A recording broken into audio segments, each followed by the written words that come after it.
말씀을 함께 보시겠습니다. 하나님의 말씀은 창세기 25장입니다. 창세기 25장 29절부터 34절까지 저와 여러분이 교독하여서 말씀을 함께 보시겠습니다. 야곱이 죽을 쏘았더니 에서가 들에서 돌아와서 심히 피곤하여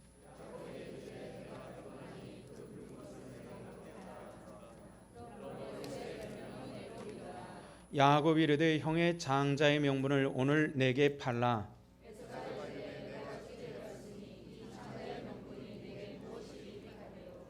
야곱이 이르되 오늘 내게 맹세하라. 에서가 맹세하여 장자의 명분을 야곱에게 판지라.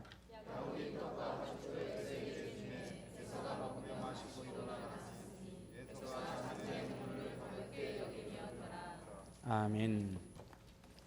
오늘 주 앞에 나 예배하는 우리 가운데 하나님께서 함께 계시고 또 우리 예배를 받으시고 우리에게 복 주신 은혜의 말씀의 양식으로 함께 하시기를 축원합니다.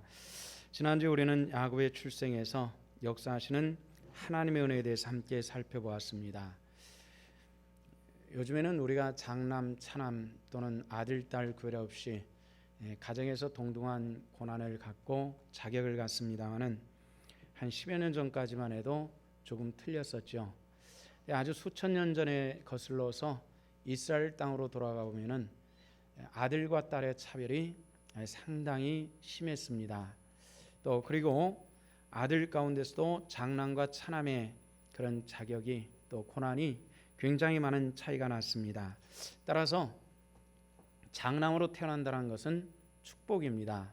그런데 쌍둥이로 태어나 가지고 장남이 되고 차남이 된다는 것은 차남의 입장에서는 참 정말 억울하고 말할 수 없는 슬픔이었을 것입니다. 그런데 성경에서 쌍둥이가 등장을 하죠. 에서와 야곱입니다. 이삭의 아들인데요, 아브라함의 손자이기도 한 사람들입니다. 근데 그가 잉태가 되는데 에서가 먼저 태어나고 야곱이 나중에 태어납니다. 형이 여성적이고 동생이 남성적이면 좀 모르겠는데 형이 굉장히 남성적이고 동생은 굉장히 여성적인 그런 성향을 많이 가지고 있었습니다. 이게 당연히 태어난 것도 장남이 먼저고 이런 그 당시 사회, 요즘 같으면은 모든 능력이 책상에서 컴퓨터라든지 머리로 돌리는 것으로 다 능력이 가름되는 시대가 아니고 남자로서 밖에서 얼만큼 활동 있게 살아가느냐에 따라서 자기 집안을 유지할 수 있느냐 못하느냐 하는 이런 것이 굉장히 중요한 시대에 야곱은 어느 모로 보너든지 그 집안 가문을 이어가기에는 매우 연약한 사람이 틀림이 없습니다. 그런데 하나님께서는 결국은 야곱을 통해서 당신의 일들을 해나가시는 그런 걸 볼 수가 있습니다.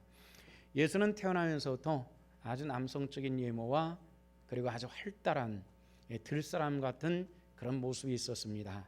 야곱은 형 에서와는 달라서 굉장히 외모도 그렇고 또 집안에서 어머니나 도와가지고 집에서 요리나 하고 하는 집안에만 빙글빙글 도는 그런 사람이었습니다. 아무래도 그 당시에 세상을 살아가기에는 야곱에는 불리한 것이 굉장히 많이 있습니다. 그런데 이 야곱이 그 형 에서로부터 장자권을 빼앗아 가는 겁니다. 빼앗아 갔다고 하기보다는 에서가 줬다고 하는 것이 옳겠죠.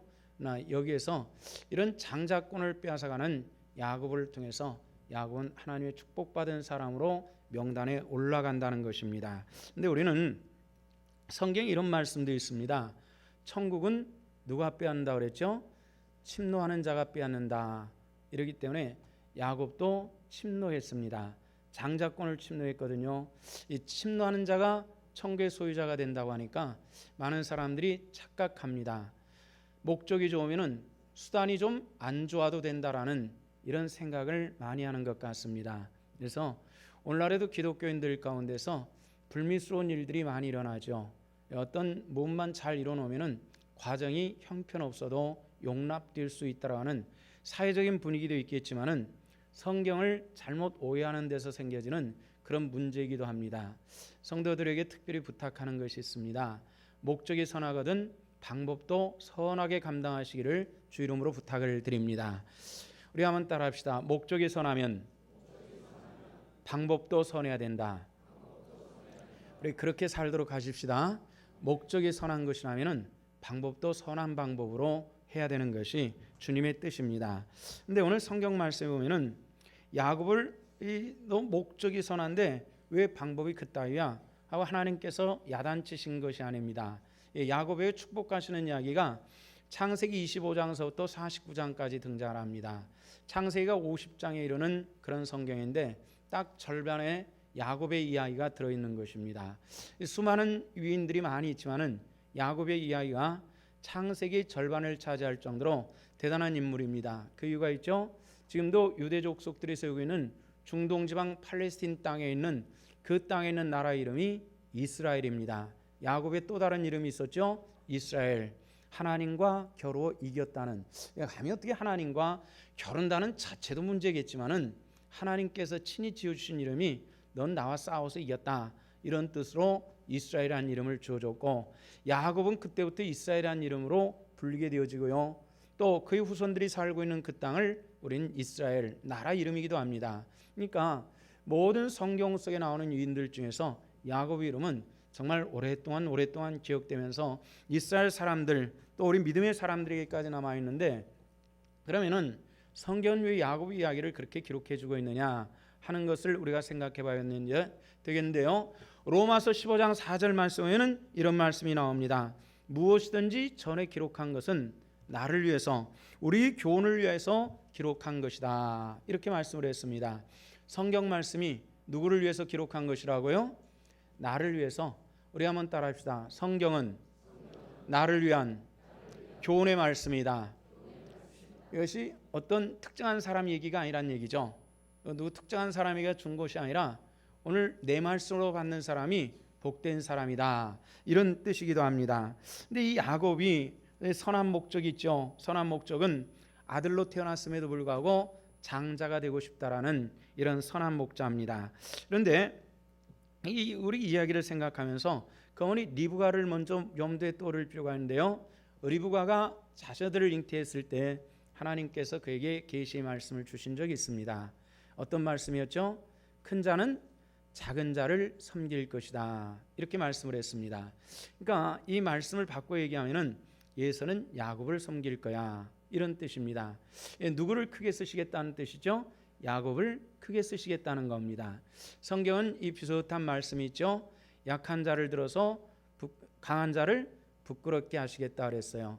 미련한 자를 들어서 지혜로운 자도 부끄럽게 하시겠다 이렇게 주님께서 우리에게 가르쳐 주신 말씀이 있습니다. 근데 어느 날 하나님께서 리브가에게 하신 말씀이, 잉태한 여인에게 하신 말씀이 네가 두 아들을 품었다. 그런데 큰 자는 작은 자를 섬길 것이다. 이 말씀이 참 기이합니다. 첫째로 위아래가 바뀌기 어렵지 않습니까? 큰 아들 작은 아들이 바뀌기가 어려운데 하나님께서는 그렇게 말씀하신 것입니다. 그러니까 리브가는 이 두 아들을 키우면서 많이 관찰을 했을 것입니다. 근데 리브가는 야곱을 사랑했다 그랬어요. 오늘 성경 말씀에 보면은 그런 얘기가 나옵니다. 28절에 벌써 보니까 이삭은 예서가 사냥한 고기를 좋아함으로 그를 사랑하고 리브가는 야곱을 사랑하였더라. 이게 누가 더, 우리가 부모의 입장이지만은 누가 누구를 더 사랑하느냐 마느냐 이런 얘기가 아니라 야곱은 예서와 가깝게, 이삭은 예서와 가깝게 지냈고 리브가는 작은 아들 야곱과 가깝게 지냈다 이런 뜻입니다. 근데 리브가는 늘 마음속에 생각하시는 것이 있었을 겁니다. 왜 하나님께서 내게 그런 말씀을 하셨을까?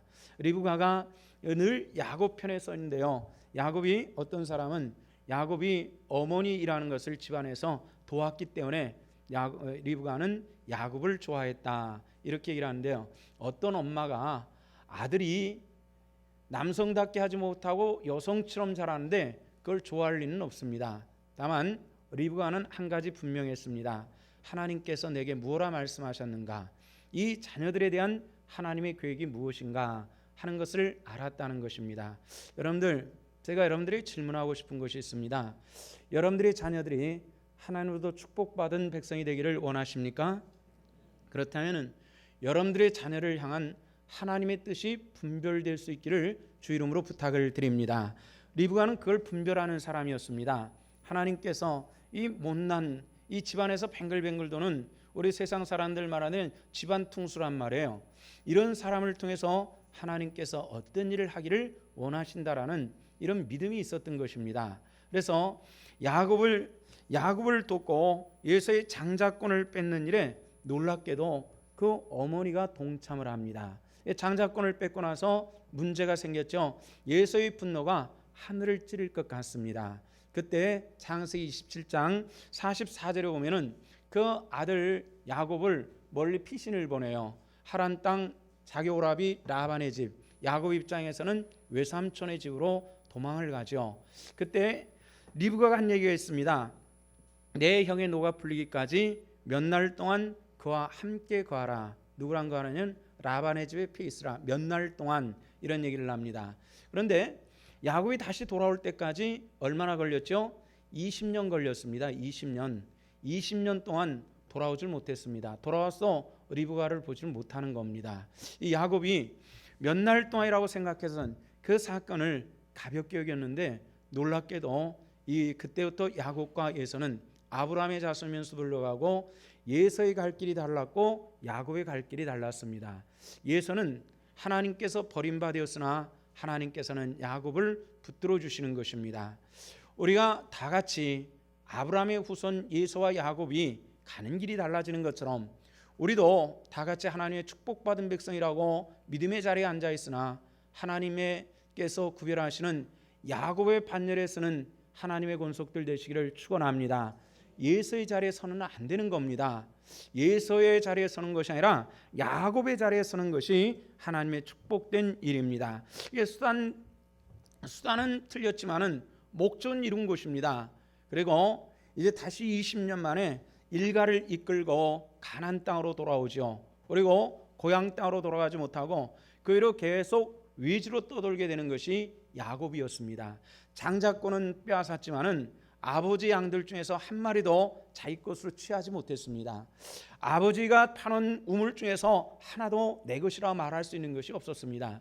육신의 유산은 받은 것이 없습니다. 다만 분명한 것이 하나 있습니다. 그것은 야곱을 통해서 그 집안에서 야곱의 후손을 통해서 예수님께서 태어나신다는 이 영광스러운 축복을 체험합니다. 육신적으로는 많은 고난을 당했습니다. 굶주리다 못해서 기근 때문에 애굽으로 이집트로 피신을 가죠. 이집트 왕 바로가 그에게 질문합니다. 내가 당신 보니까 나이가 참 많은 것 같은데 지금 몇 살이나 됐습니까? 이렇게 물어볼 때 내가 나그네 길이 130년이 됐습니다. 말이 130년이 됐지만은 우리 조상과 비교할 때는 애들과 같이 짧은 세월입니다. 그러나 130년 동안을 사는 동안에 나는 참 고난의 길을 걸어왔습니다. 이렇게 얘기를 합니다. 한평생 편안한 일이 없었습니다. 좀 먹고 살기 편안하다면 자식들 때문에 고생스럽죠. 또 자식들이 좀 괜찮을 것 같으면 다른 사람들이 괴롭히죠. 또 그게 해결될 것 같다는데 기근이 오죠. 세상 사는 것이 아마 야곱의 인생길과 비슷한 것 같습니다.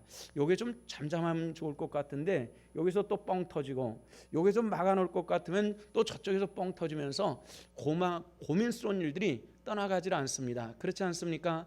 우리 삶이 아마 평생 그렇게 살아야 될지 모르겠습니다. 야곱이 그렇게 살았습니다.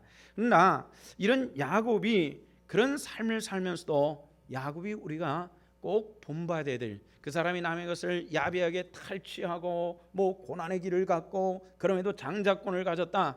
이것만 가지고 우리가 성경 말씀을 끝낼 수는 없지 않습니까? 분명한 것이 있습니다. 그런 가운데서도 야곱에게 분명한 것이 하나 있는 것은 야곱에게 장점이 있었다는 겁니다. 그 장점은 무엇입니까?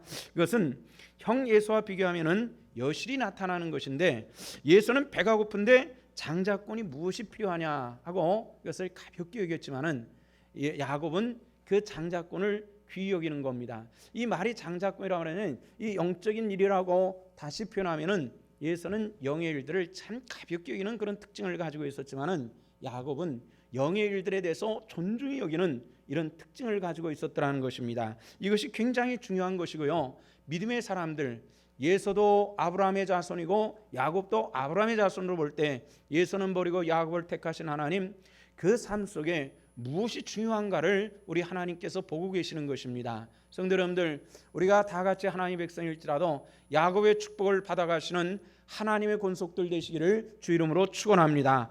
그것은 무엇을 통해서 오는 것입니까? 영의 일들을 중요시 여기는 이 사람을 통해서 오는 것입니다. 그런데 그러면 야곱은 왜 그렇게 장자권을 취하고 또 장자권을 취하고 나서 그 대가를 치르는 그 평생의 고통의 여정을 지내가야만 했습니까? 여기에 이유가 있습니다. 이 이스라엘 사람들의 장자에게는 무엇이냐면은 제사장의 축복이 있었습니다. 그 집안에 제사장으로서 하나님 앞에 서는 이런 축복이 있었다는 것입니다. 이것은 굉장히 중요합니다.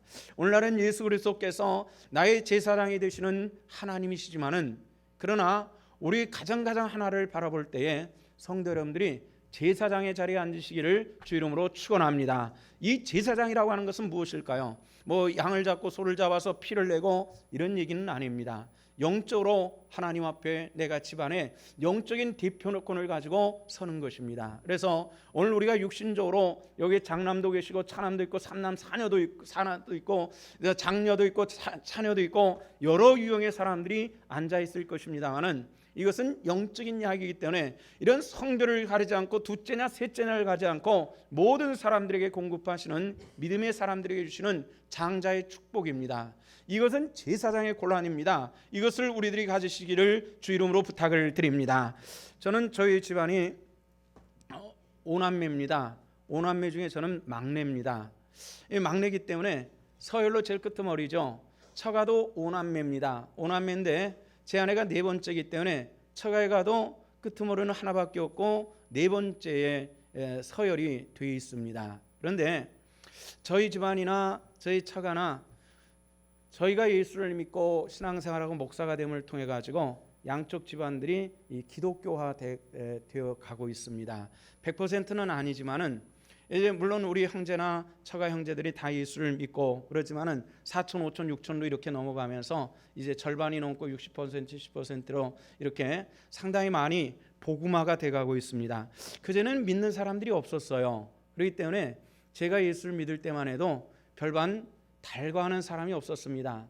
참 먹고 살기 힘든 짓을 왜 하려고 하느냐고 대놓고 얘기를 하는 사람들이 있었고요. 굉장히 어려웠습니다. 참 어렵게 그렇게 신학하고 목회하고 이렇게 하고 있습니다만은, 이제 저희 집안과 처가에 어떤 행사가 있고 모임이 있고 그러면은 예배를 드리는데 그 예배는 100% 제가 독점해서 인도를 하고 있습니다.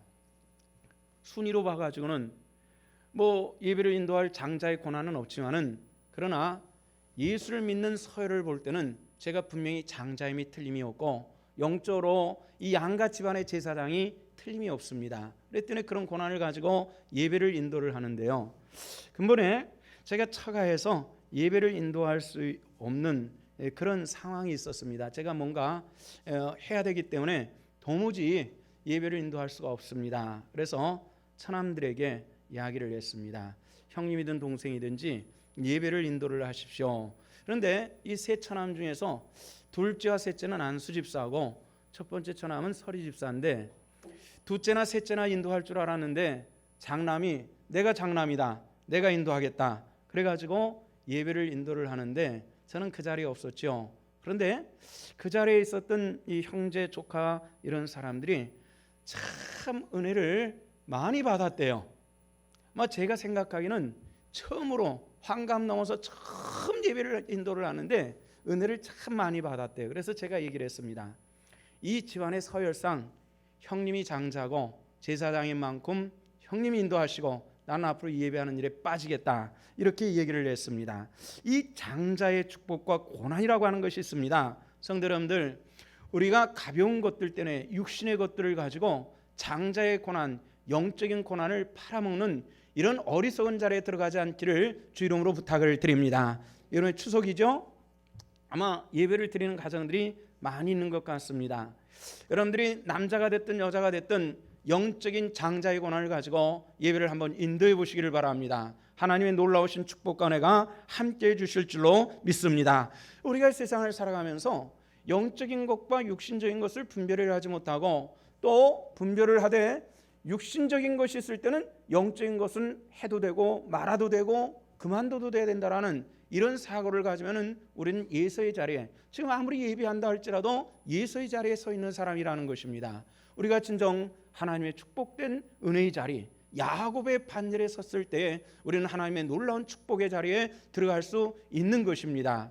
지난 주간에 우리 한 주간 동안 특별 새벽기도를 했습니다. 원래 이번에 3차를 해야 되는데 그 2차 기간 무료에는 우리가 입당을 준비하고 뭐 번잡하고 힘든 가운데서 그냥 두리뭉실 넘어가다 보니까 2차를 못해서 원래 4번을 해야 되는데 4번을 하지 못하고 이번에 2번째를 했습니다. 근데 한 6, 7년 전에 우리가 이 특별 새벽기도를 하면서 우리가 처음에는 40일을 했다 20일 했다가 보름을 했다가 점점 줄어서 일주일이 됐는데요. 한 보름 정도 할 때에 그때 지금의 성도들이 한 3분의 2 정도였지만은 헐기 전에 그 예배당에서 막상 시작을 하면은 위층 아래층이 꽉 차가지고 시작을 했습니다. 근데 그때는 저 뒤에다가 뭐 이름표도 붙여놓고 뭐 그냥 막 성기미들 뭐 해가지고 막 난리를 쳤어요. 기도를 하라고. 그랬더니 현재 우리가 숫자가 훨씬 늘어난 이 상태보다도 기도하는 사람은 2배가 더 많았었습니다. 근데 우리가 성장해 가면서도요, 나이가 아주 어렸을 때는 이렇게 해야 된다 저렇게 해야 된다 자꾸 가르치지만은 고등학교 대학생이 돼서도 너 공부해야 돼 이렇게 해서 공부하는 사람은 공부로 성공할 수는 없습니다. 스스로 공부가 좋아야 공부가 되는 것이고 성공하는 것이죠. 신앙도 마찬가지입니다. 세월이 어느 정도 지났으면은 억지가 아니고 누가 감시해서 하는 것이 아니라 스스로 감당할 수 있기를 주 이름으로 부탁을 드립니다. 여기에 영적인 성공이 있는 거예요. 그래서 몇 년 전서부터는 그걸 막 쓰고 막 그냥 난리를 치고 막 예배 때마다 강구하고 점검하고 이렇게 하질 않았더니 차츰 줄어들더니 별로 많이 못해요. 그렇죠? 여러분들 어떻습니까? 한 번도 못하신 분들도 있을 거예요. 이번에 어린아이 신앙과 같기 때문에 그런 것입니다. 성숙한 신앙인들은 우리가 내 영성을 위해서도 기도하는 것이에요. 그래서 우리가 평상시는 잘 몰랐지만은 이런 기도를 통해서 성숙한 사람이구나, 또는 아직도 참 미숙하네, 아직 어린애 같아, 뭐 이런 느낌을 받을 수가 있는데요. 지난 주간에 한 목사님의 목회석상에서 일어나는 충격적인 얘기를 하나 들었는데요. 어떤 것이냐면은 저 남쪽 경상도 쪽에서 목회하시는 선현보라고 하는 목사님이 계시는데, 이분이 시골의 조만한 교회에서 신학생 때 전도사로 들어가가지고 전임 전도사가 되고 강도사가 되고 목사가 되고 담임 목사가 되는, 참 드문 일들인데요. 그렇게 목사가 돼서 담임 목회를 합니다. 근데 한번 교회 직분자를 세우는데, 직분자를 세우기 전에는 우리도 그래요. 뭐 새벽기도 하라면 새벽기도 하고 금요기도 하면 기도하고 예배도 안 빠지고 열심히 하는데 막상 세워놓고 한 달만 지나가면 무효가 되더라고요. 거의 대부분 그렇습니다. 근데 그 교회도 그랬던가 봐요. 그래도 그랬는데 하는 권사님이 참 열심히 하시는 권사님이 딱 되고 나서부터 그 전에 열심히 위야무야하니까 권사님이 왜 그래요? 왜 그래요? 그러니까 슬슬 웃으면서 목사님 이제 다 됐으니까 조금만 기다리는데 열심히 할게. 근데 궁금하잖아요. 뭔 일이 있는지. 주변 사람들한테 물어보니까 아니 목사님 모르세요? 그 권사님 고추 농사를 엄청 크게 하잖아요. 이는 고추 농사 때문에 그게 영적인 일이 안 된다는 겁니다. 근데 저 같으면은 그런 고추밭에 가가지고 권사님 손잡고 주여 빨리 고추 농사 끝나게 해주셔서 제자리에 돌아오게 해주셔서 이렇게 기도할 것 같은데, 이 목사님은 그렇게 안 하고 작업복 입고 가가지고 3시간 반에 걸쳐서 고추를 다 뽑아버렸대요. 놀라지 않습니까? 전 그 얘기 듣고 놀랐어요. 고추를 다 뽑아버렸대요. 그러니까 이 권사님이 뿅 돌았어요. 그래가지고 어떤 놈이 내 고추 다 뽑았다고. 그랬더니 권사님 내가 뽑았어요. 아니 왜 목사님 뽑냐고. 그 거짓말은. 보세요. 내가 그 고추 뽑는데 3시간 반 걸렸어요. 뽑다 보니까 손에 물집이 엉망이거든요. 이게 믿을만한. 그런데 이 정도 되면 여러분들 어떻겠습니까? 1년 농사 고추 농사를 냈는데 목사가 가서 그걸 싹 뽑아버렸다면은 2가지 중에 하나일 겁니다. 신앙 간두든지 딴 교로 옮겨가든지. 이건 뭐 거의 100%예요. 그런데 놀라운 것은 이 목사님의 용기도 놀랍지만은 그 권사님도 이 고추 때문에 당신의 영적인 것이 세우지 못한다고 하니까 그 고추 뽑아버릴 거야 될 거 아니냐. 그래서 난 뽑았다고 얘기하니까 그것을 순종하고 따르며 더 충성된 사람이 되고 있더라는 것입니다. 이게 참 본받을 만한 일들인데요. 왜 별게 아닌 것 가지고 나 삐졌어 뭐 이걸 나타내기 애를 쓰는 사람들도 종종 있어요. 우리가 그것이 아니라 이것이 우리 영적인 일이거든. 그 앞에 순종하시고 순복할 때에 하나님의 놀랍고 크신 축복이 그들에게 함께해 주실 줄로 믿습니다. 오늘 에서와 야곱이 바로 그런 모습입니다. 영적인 문제는 아니야 이런 얘기입니다. 우리가 주 안에서 영의 사람이 되었거든 영을 취할 수 있는 그런 하나님의 사람들 되어주시기를 주 이름으로 부탁을 드립니다. 무엇보다도 아브라함의 집안의 장자의 메시아의 계보가 이 이삭의 아들 장자에게 숨어 있다는 것을 잘 알았습니다. 아브라함에게 복 주시고 복 주셨는데 아브라함도 세상 떠날 때는 맨 일반 사람들과 똑같이 죽었어요. 별일 없이 죽었던 겁니다. 이삭도 마찬가지고요. 야곱도 그랬습니다. 그러나 그들의 계보를 쭉 살펴보면요, 이제 성경에서 예서가 이때 나타나고 그 다음에 예서는 등장도 하지 않고 성경 역사에서 쭉 사라지는데요. 그 다음에 오랜 시간이 돼가지고 예수님께서 이 땅에 오시고 그리고 그의 제자들을 통해서 신약 성경이 집필이 되죠. 마태복음 1장에 보면은 예수 그리스도의 아브라함과 예수 그리스도의 세계라면서 예수님께서 이 땅에 탄생하시는데 그 계보를 쭉 얘기를 합니다. 아브라함은 이삭을 낳고 이삭은 야곱을 낳고 야곱은 요셉을 낳고 하면서 계보가 쭉 등장을 하는데, 그런데 이삭이 야곱을 낳는 것이 돼야 되는 것이 아니라 이삭이 누구를 낳아야 되는 거 원칙이에요? 예서가 들어가 있는 것이 원칙입니다, 여러분. 그런데 예서가 빠져버렸어요. 그 자리에 누가 들어갔어요? 야곱이 들어갔던 것입니다. 여러분들 그 자리에 여러분들의 이름이 들어가시기를 주 이름으로 축원합니다. 그것은 어떤 사람이에요? 그 사람은 영의 일들을 취할 수 있는 그런 결단의 사람들이 할 수 있는 일들이라는 거예요. 근데 예서는 그 영의 일들을 너무 가볍게 여겼어. 다 떠났어요. 그리고 뭐가 있어요? 야곱이 그 자리를 들어가는 거예요. 얼마나 축복된 일입니까? 내 후손에서 이 땅을 구원할 메시아가 태어나는 거예요. 말할 수 없는 축복을, 은혜를 받는 겁니다. 우리 사람들은 종종 우리 조상에 무슨 대감이 있고 또 무슨 장군이 있고 이런 얘기를 합니다. 자랑스럽죠. 그런데 더 귀한 것은요, 과거도 중요하지만은 미래 중요하잖아요.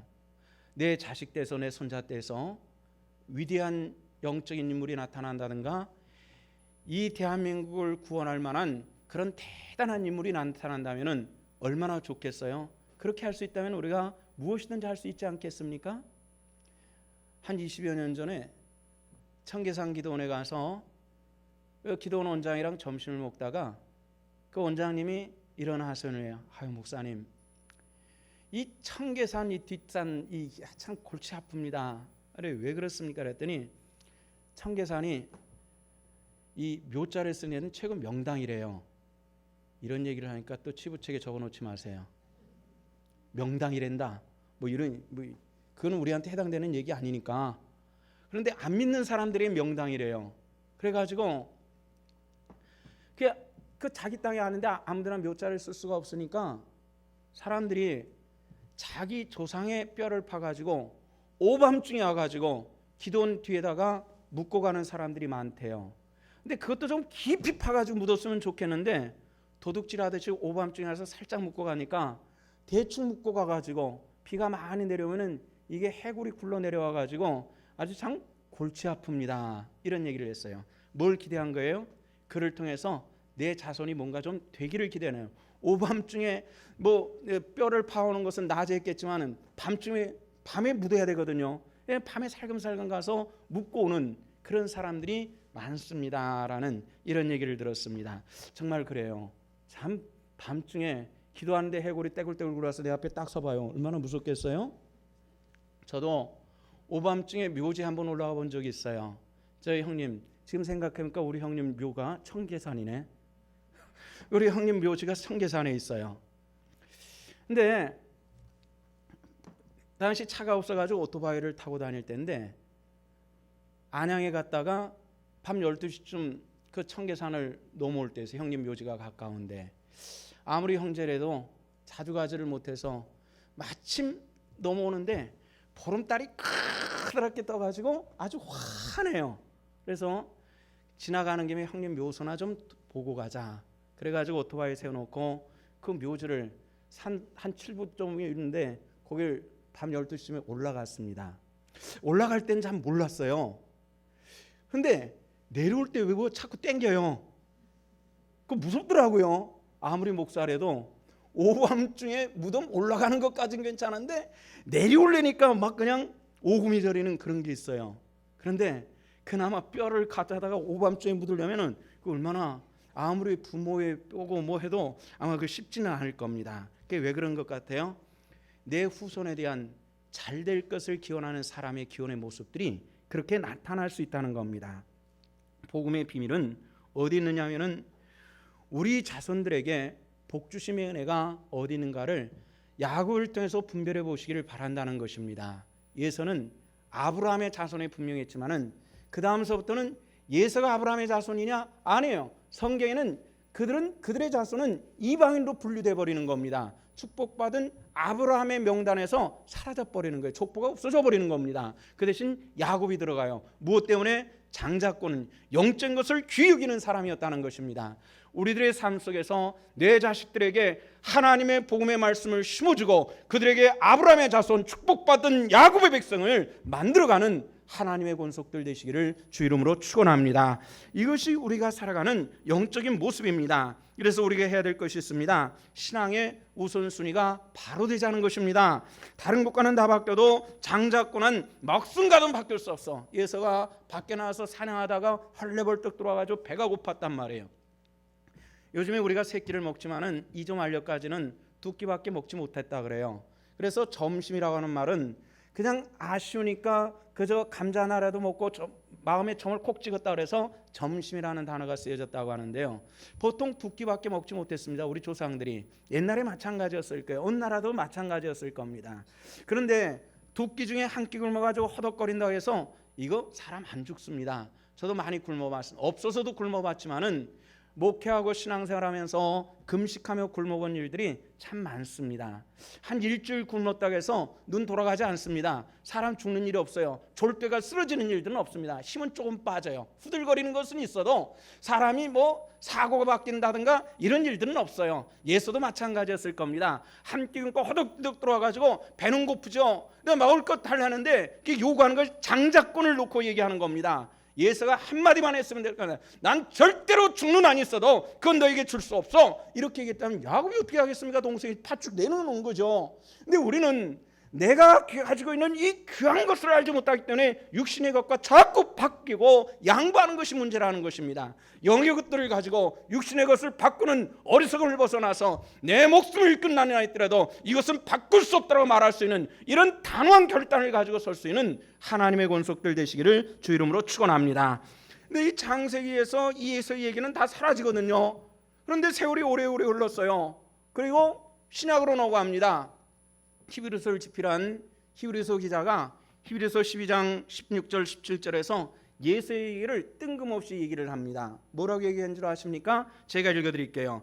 음행하는 자 곧 한 그릇의 식물을 위하여 장자의 명분을 판 예수와 같이 망령된 자가 있을까 두려워하라 이렇게 얘기합니다. 이 두 가지 단어를 예수를 가지고 얘기하는데 예수는 음행했다. 두 번째는 예수는 망령됐다 이런 얘기입니다. 은행은 우리가 이 강단에서 입에 올리기 거스러운 말입니다만은 성경적인 의미로 말할 때는 영의 것들을 육신의 것과 바꾸면서 영적으로 타락해가는 상태를 이것을 음행이라 얘기하고 우상숭배를 음행이라 얘기할 때가 종종 있습니다.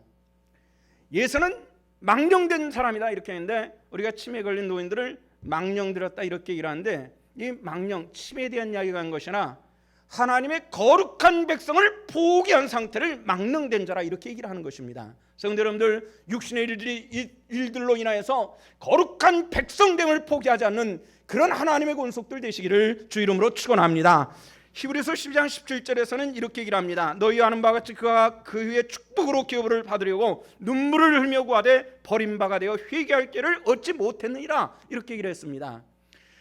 예서가 나중에 그 얼른 알았습니다. 야 이거 큰일 났다. 내가 어리석은 일을 했어. 그래서 아버지 이삭이 가서 아버지 내게도 축복해 주세요. 그런데 이삭이 내게 축복할 것이 없다네. 에서가 눈물을 흘리면서 얘기를 하지만은 너에게 주어질 분깃은 떠났어.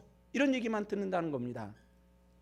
참 어리석은 결정과 과정 속에서 에서는 어떤 사람이 됐냐면은 회개할 기회조차도 찾지 못하는 그런 사람이 되어버리고 말았다는 겁니다. 여러분들, 하나님의 사람들이 회개할 시간이 많다고요? 아니에요. 에서는 회개할 시간을 잊어버린 그 시간 이후로도 오랜 세월을 살았지만은 하나님의 은혜의 백성으로 돌아오지는 못했던 사람입니다.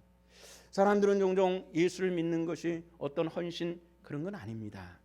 예수님께서 십자가 못 박혀 죽으실 때에 한쪽에 달린 강도가 예수님을 고백하고 오늘로 나와 함께 낙원에 있으라는 이 구원의 선언을 받았던 그런 적이 있잖아요. 몇 초 걸린 선언입니까? 불과 2, 3초 만에 이루어진 구원입니다. 구원은 간단합니다. 그러나 이 구원을 지키는 일은 정말 쉽지는 않은 일들입니다. 그래서 우리는 신앙생활이라는 것을 하는 것이고 우리가 신앙 안에서 하나됨의 축복을 우리가 누리며 사는 것입니다. 많은 사람들이 죽음의 순간에 예수를 영접하는 것 저는 많이 봤습니다. 저는 목사가 되다 보니까 우리 성도뿐만 아니라 여러 유형의 사람들 이 병상에 서야 될 때가 종종 있습니다. 죽음을 바로 앞둔 사람과의 그런 기도라든지 이런 경우들도 종종 있습니다. 어제도 우리 집사님 모친이 오랫동안 병석에 있는 오래전서부터 그 모친을 잘 알고 또 이런 대화도 많이 있었어요. 신앙생활을 하시는 분이고 주를 영접한 사람으로 제가 확신을 합니다. 근데 이제 병이 깊어져 가지고 운명하실 때가 된 것 같아요. 그래서 어제 몇 분이랑 같이 가서 예배를 드리고 제가 그렇게 여쭤봤습니다. 뭐 이것저것 끼고 있고 말할 수 없고 그리고 의식도 거의 없는 것 같은데 예배를 마치고 할머니 제가 말한 것에 대해서 합당하면은 말하기 어려우시니까 그냥 눈만 깜빡깜빡 하시면 합당하면 눈만 깜빡깜빡 하세요. 제가 의식 없는 분들에게 얘기할 때 그렇게 얘기를 합니다. 왜냐하면 사람들은 다른 게 다 기능이 쇠해져 가도요 마지막까지 남는 것이 귀 기능이랍니다. 그 이유는 무엇이겠어요? 마지막까지 복음을 들으라고 하나님께서 마지막까지 남겨놓은 기능이 귀예요. 그래서 할머니 예수님께서 십자가 못 박혀 죽으심이 할머니 때문임을 아시죠? 믿습니까? 여쭤봤더니 눈을 깜빡이는 것보다는 갑자기 의식이 없는 것 같은데 얘기를 하고 싶으면 이렇게 말씀하신대요. 몇 번을 질문할 때 그런 대답을 하시는 게 그것이 신앙의 확증인 줄로 믿습니다. 오늘 떠나가셔도 주님 품에 안기는 축복을 허락하여 주실 줄로 저는 확신합니다. 근데 아닌 경우들도 있더라고요. 아닌 경우들도 젊은 분의 운명의 병상에서 예수 그리스도를 영접하게 하시나 끝까지 고개를 가로저르면서 그리고 세상을 떠난 사람도 본 적도 있습니다. 건강한 몸으로 주님 앞에 섰을 때 주님이 나의 구주라고 고백할 수 있는 이 고백의 축복이 우리 성도들 중에 나타나질 수 있기를 주 이름으로 축원합니다. 때로는 자녀의 신앙을 걱정하면서 집사님 그 아이 신앙생활 하게 해주세요. 그렇게 내버려 두면 안 돼요. 근데 많은 사람들이 저도 뭐 분별할 줄 아니까 지가 알아서 하겠죠. 여러분들 그 길이 죽음의 길이라면 지가 알아서 하라고 내버려 두겠습니까? 목에 올감이라도 걸어서 끌고 오는 거예요. 이것이 신앙입니다. 사람들은 하고 싶은 것을 먼저 하는 특성이 있지요. 신앙의 일들도 마찬가지입니다. 하기 싫어도 예수님의 그 고난의 십자가를 대신 졌던 구레네 시몬처럼 억지라도 지고 갔을 때에 그의 자손들이 그의 아내가 구원받은 초대교회의 일꾼들 삼으신 하나님의 축복이 우리 성도들 가정에 함께 나타나질 줄로 믿습니다. 하고 싶을 때 해? 아니에요. 그거 안 돼요. 때로는 하고 싶은 것도 이것은 생명과 관계 있는 일이란다. 아들아, 내 딸아, 이것은 생명일이야. 그러니까 네 마음대로 하는 것이 아니야. 이건 우리가 이 일에만큼은 주의 뜻대로 하는 것이라고 말할 수 있는 그런 믿음의 권속들 되시기를 부탁을 드립니다. 예수는 하나님의 은혜를 만홀히 여겼다 그랬어요. 그러나 야곱은 목숨 걸고 지켜야 될 것으로 여겼습니다. 요즘에 통크이라는 단어가 상업용어로 많이 등장을 하죠. 누가 한 얘기입니까? 북한 사람들이 한 거예요. 좀 통크게 좀 우리 좀 도와줘 하다 보니까 통크 얘기는, 이 통크다는 얘기가 갑자기 우리나라 이것저것에서 나타나는데요. 북한 사람들이 하는 거 우리가 자꾸 따라하면 쟤들 그 사모하는 줄로 착각해. 그 사람들 좀 정신 온전하지 않거든요. 그러니까 우리가 함부로 할 얘기는 아니에요. 여기서 제가 딱 한 번만 할게요. 야곱은 통 크게 놀았어요. 정말 그 팥죽 한 그릇을 가지고요 생명을 바꿨어요. 메시아의 조상이라고 하는 어마어마한 이 타이틀을 줘버리고 말았던 거예요. 야곱은 일수의 조상이라는 명예 중에서 가장 큰 명예를 받았고요. 이 세상 끝날까지 야곱의 이름은 지상에서 사라지지 않습니다. 그러나 예수의 이름은 벌써 사라졌어요. 그것은 무엇입니까? 팥죽 한 것이 그게 뭐라고? 사람들은 요즘에 팥죽이 빨간 것이니까 야곱은 빨간 그리스도의 피로 그것을 샀다라고 얘기하지만은 그것은 지나친 비약이고요. 중요한 것은 보잘것없는 것이지만은 그걸 가지고 하나님의 축복을 산 사람이고, 그 보잘것없는 걸 가지고 엄청난 하나님의 축복을 판 사람이 예수였다고요. 어느 자리에 서시기를 원하십니까? 야곱의 반열에 서시기를 주 이름으로 축원합니다. 육신의 일들 가지고 영의 일들 바꾸지 마십시오. 어렸을 때 그렇게 해보신 적 있습니까? 참 애들이 어리석어 가지고 은숟가락 가지고 와서 여단가락씩 바꿔 먹는 일들 옛날에 종종 있었다 그러잖아요. 부모들이 알면 기절초풍할 일들인데 모르는 애들은 그게 쉬운 일들이라고요. 어리석은 일들 갖지 마시고 우리는 영의 사람입니다. 우리 한번 따라합시다. 나는 영의 사람이다. 영에 살고 영에 죽는다. 무슨 뭐 해병대 구호 같습니다만은 영에 살고 영에 죽는 것이 신자의 도리인 줄로 믿으시기를 바랍니다. 기도하시겠습니다.